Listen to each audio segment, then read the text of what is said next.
राम की भक्ति। एक बेटा, एक राजा का बेटा, एक राम घट घट में बैठा, एक राम जगत विसारा, एक राम सबसे न्यारा। कबीरदास जी ने क्या कहा है, मीरा ने क्या कहा है, और गुरबाणी के अंदर सभापति महोदय सैकड़ों बार राम का नाम आया है। कब मंदिर जाना और कब नहीं जाना वो हम खुद तय करेंगे। हम राम को मानते हैं, भगवान को मानते हैं। लेकिन कांग्रेस के जो राज्यपाल का भाषण था, इसके अंदर सिवाय कांग्रेस की आलोचना के अलावा कुछ नहीं था। क्या 5 साल कांग्रेस पार्टी ने कुछ नहीं किया? वो जनता से जाके पूछिए, हेल्थ के क्षेत्र में क्या किया, एजुकेशन के क्षेत्र में क्या किया, आपका विजन क्या है, आप हमें बताइए। मैं सत्ता पक्ष से पूछना चाहती हूँ सभापति महोदय आपके माध्यम से कि आपका विजन क्या है, आप क्या करना चाहते हैं? जनता का जनमत है, जनता चाहे जिसको विपक्ष में बिठाती है और जिसको चाहे वो सत्ता में बिठाती है। मैं जिस क्षेत्र से आती हूँ, अभी कह रहे थे कि जिले आनन फानन में बनाए, सभापति महोदय 10 साल से 12 साल से लोग वहां संघर्ष कर रहे थे। माननीय मुख्यमंत्री गहलोत जी और पूर्ववर्ती कांग्रेस की सरकार ने जिला बनाकर जो अनूपगढ़ विधानसभा को हमें सौगात दी है, हमारी जनता को राहत दी है, वो सराहनीय कार्य है। मैं मेरी पार्टी को धन्यवाद देती हूं और आपके माध्यम से सत्ता पक्ष से जानना चाहती हूं कि आप नए जिन्हें बले हैं उनके अंदर कब हमारे डीटीओ ऑफिस खोलेंगे, कब आप हमें नगर पालिका देंगे, कब आप हमें तहसील देंगे, उसके ऊपर क्या करना चाहते हैं?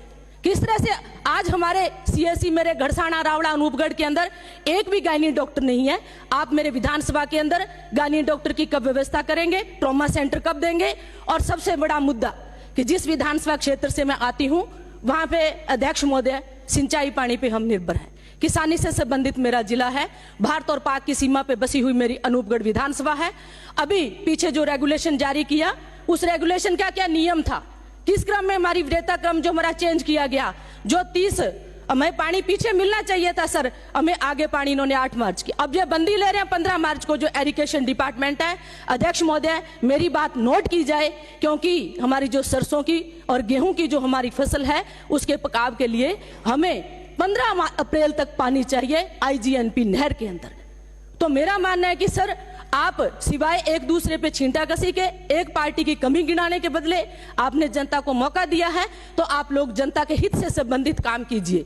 अभी आप कह रहे थे गेहूं के ऊपर, दूसरा सर शिक्षा के क्षेत्र में बात थी कि जिले का जिस क्षेत्र से मैं आती हूँ सर, 2 बार वहां आप कह रहे थे ना कि मुख्यमंत्री ने जिस विधायक ने मांगा उसको दिया। बिल्कुल आपकी बात सत्य है माननीय सदस्य, क्योंकि सभापति महोदय आपके माध्यम से मैं बताना चाहती हूं कि हमारा अनूपगढ़ विधानसभा में लगातार बीजेपी के विधायक थे, फिर भी माननीय मुख्यमंत्री गहलोत जी ने बिना भेदभाव किए अनूपगढ़ को जिला दिया था। तो उस आदमी की नीति बहुत अच्छी थी, इलाज बहुत अच्छे हो रहे थे। लेकिन मेरा मानना है कि आप अभी राम मंदिर पे, मेरे को जो लग रहा है कि विधानसभा का सेशन न होकर लोकसभा का सेशन चल रहा हो, सिवाय मोदी जी के नाम के, जहां और कोई अच्छी योजना के जनता के लिए हम क्या करेंगे क्या नहीं करेंगे। दूसरी बात आप भ्रष्टाचार पे कर रहे थे, क्या हम भ्रष्टाचार मुक्त राजस्थान कर पाएंगे? शुरुआत हमारे घर से होती है, जब आपका बच्चा पढ़ रहा होता है, जब बच्चे को कहते हैं कि आप 80% नंबर लेके आइए, मैं आपको मोबाइल दिलाता हूं, कैसे आप भ्रष्टाचार मुक्त राजस्थान करें? आप बात करते हैं महिलाओं पे अत्याचार की, तो क्या हमारी पहलवान बहन ही थी, वो बैठी, वो महिला नहीं थी? क्या मणिपुर के अंदर हमारे घटना हो रही थी, निर्वस्त्र करके महिलाओं को घुमाया जा रहा था, उस पर क्या कहना है सत्ता पक्ष का?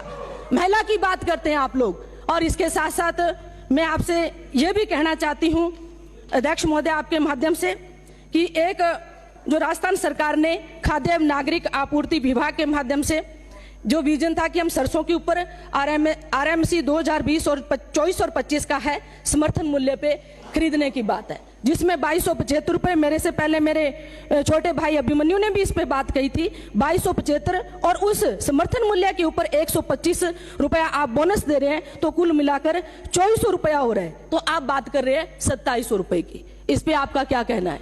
तो अध्यक्ष महोदय आपके माध्यम से मुझे यह कहना है कि हमारी जो आईजीएनपी है इसकी जो बंदी ली जा रही है 60 दिन के आगे, ये मेरा पॉइंट नोट करने लायक है सर, क्योंकि हमारा क्षेत्र वो सिंचित है। उस पे आप लोगों ने 15 अप्रैल तक अपने डिपार्टमेंट से लेकर ये बात हमें 15 अप्रैल तक पानी दिया जाए, जिससे हमारी फसलों का पकाव हो सके। और सरकार से मेरा निवेदन है, कांग्रेस की कमियां गिनाने के बदले हमें हमारे विजन पे ध्यान देना चाहिए। समय निकलते कोई समय नहीं लगता है, जब 5 साल का समय आया और गया, जनता सत्ता पक्ष में ही बिठा सकती है तो जनता विपक्ष में ही बिठा सकती है। हमें आपसे कुछ ना कुछ सीखना है, तो अच्छी चीज सीख के जाए, हमारी जनता को बताएं। इन्हीं शब्दों के साथ बहुत बहुत धन्यवाद। जय हिंद, जय भीम।